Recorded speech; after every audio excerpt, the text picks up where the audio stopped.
আমার প্রিয় নবী বলেন ওপেন মাইন্ডেড ছিলেন না ন্যারো মাইন্ডেড? সবাই বলবেন, গ্যালারির সবাই আওয়াজ করে, তিনি ওপেন মাইন্ডেড না ন্যারো মাইন্ডেড ছিলেন? রাসূলুল্লাহ সাল্লাল্লাহু আলাইহি ওয়া আলিহি ওয়াসাল্লাম ওপেন মাইন্ডেড ছিলেন। যে কেউ ওনাকে অ্যাপ্রোচ করতেন পারতেন easily, he was very approachable. ছোট বড় আবাল বৃদ্ধ বনিতা ওনার সাথে কথা বলতে স্বাচ্ছন্দ্য বোধ করতো, ভয় পেত না। এজন্য সিরাতের পরতে পরতে দেখবেন এক শিশু এসে প্রশ্ন করে, নারী এসে প্রশ্ন করে, বৃদ্ধ এসে প্রশ্ন করে, বন্ধু এসে প্রশ্ন করে, শত্রু এসে কনভারসেশন করে, সবাই এসে ওনার সাথে কথা বলতে পারতো। সুবহানাল্লাহ। এবং এগুলো উনি অ্যাকোমোডেট করতে পারতেন। কি করতে পারতেন? অ্যাকোমোডেট করতেন। ছোট্ট একটা উদাহরণ দেই, আসির আল হালাবিয়া থেকে নেয়া একটা বিখ্যাত সিরাতের গ্রন্থ। বদরের যুদ্ধে রাসূল সাল্লাল্লাহু আলাইহি ওয়াসাল্লাম বদরের মাঠে সেনা ক্যাম্প স্থাপন করলেন। কি ক্যাম্প? সেনা ক্যাম্প স্থাপন করলেন। আল হুবাব ইবনুল মুনজির রাদিয়াল্লাহু তাআলা আনহু এক সাহাবী, উনি বললেন, ইয়া রাসূলুল্লাহ, এই যে সেনা শিবির যে এখানে স্থাপন করলেন, এটা কি আপনার নিজের ইচ্ছায় না আল্লাহর আদেশে? দেখেন, সেনাপতিরে কোনো সাধারণ সৈনিক এই প্রশ্ন করতে পারে?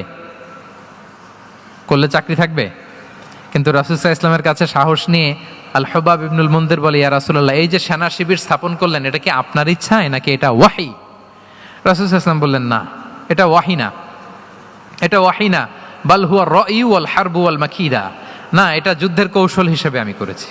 আল হুবাব ইবনুল মুনজির বললেন, ইয়া রাসূলুল্লাহ, তাহলে সঠিক জায়গায় সেনা ক্যাম্প স্থাপন হয় নাই। রাসূলের দিকে তাকিয়ে বলতেছেন যে আপনি যেখানে করছেন ওখানে ঠিক হয় না ইয়া রাসূলুল্লাহ, আপনি অভয় দিলে আমি বলতে পারি কোথায় ঠিক হবে। রাসূল সাল্লাল্লাহু আলাইহি ওয়াসাল্লাম বললেন, তাই? আমি যেটা করছি এটা ঠিক হয় নাই, তাহলে কোনটা ঠিক বলো? উনি বললেন, ওই যে বদরে একটা কুয়া আছে যেখানে পানির ব্যবস্থা আছে, ওইটার সামনে ব্যারিকেড দিয়ে আমাদের শিবির করতে হবে। তাহলে আমরা বদরের কুয়া থেকে পানি খাইতে পারবো, সারাদিন পানি খাবো, আর কাফিররা যুদ্ধে তো মারা যাবে, পানির অভাবে মারা যাবে। সুবহানাল্লাহ পড়বেন না? রাসূল সাল্লাল্লাহু আলাইহি ওয়াসাল্লাম বললেন, আরে তাই তো, তুমি তো ঠিকই বলেছো, এভাবে তো আমি ভেবে দেখিনি। আবার তিনি অ্যানাউন্স করে দিলেন যে সেনা শিবির এখানে যেই তাঁবু টাঙানো হয়েছে এখান থেকে মুভ করে আল হুবাব যেখানে ইন্ডিকেট করেছে ঠিক ওই জায়গায় যে শিবির স্থাপন করো। তাহলে আওয়াজ করে বলুন, ওপেন মাইন্ডেড না ন্যারো মাইন্ডেড? আমরা অনেক সময় আমাদের অধীনস্থদের কথা শুনতে চাই না। অনেক সময় অধীনস্থদের মাথা থেকেও দারুণ দারুণ দুর্দান্ত আইডিয়া চলে আসতে পারে। ইগনোর করবেন না সব সময়, আপনি দেখবেন যে তার কাছ থেকে ভালো আইডিয়া এসছে কিনা। তাহলে রাসূল সাল্লাল্লাহু আলাইহি ওয়াসাল্লাম এটাকে ইগনোর না করে অ্যাকোমোডেট করলেন। সুবহানাল্লাহ। খন্দক যুদ্ধের কথা যদি দেখি, পরীক্ষা খননের অ্যাডভাইস কে দিয়েছিল? মক্কার কোন লোক? মদিনার? কে দিয়েছিল? সালমান আল ফারিসি। বাড়ি কোথায়? ইরান, পারস্য। হি ওয়াজ পার্সিয়ান বেসিকলি।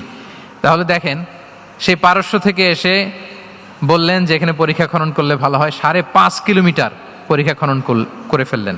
4.5 মিটার প্রশস্ত, 3.5 মিটার হচ্ছে এটার ডেপথ।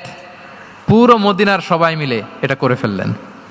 তার মানে আমি সব বুঝি, আমি সব জানি, এই মেন্টালিটি থেকে আমাদের বেড়ে আসতে হবে। এটা হচ্ছে একটা ন্যারো মাইন্ডেড পার্সোনালিটির অধিকারী, যে আমি যেটা বলছি ওইটা, এটার পরে কোনো কথা নেই, এটা ভুল। বরং আমার টিমের মধ্যে থেকে যদি কোনো ভালো অপিনিয়ন আসে সেটা আমি রিভাইজ করব। কি বলেন, পারা যাবে না? তাহলে ওপেন মাইন্ডেড পার্সোনালিটি ছিলেন রাসূলুল্লাহ সাল্লাল্লাহু আলাইহি ওয়াসাল্লাম।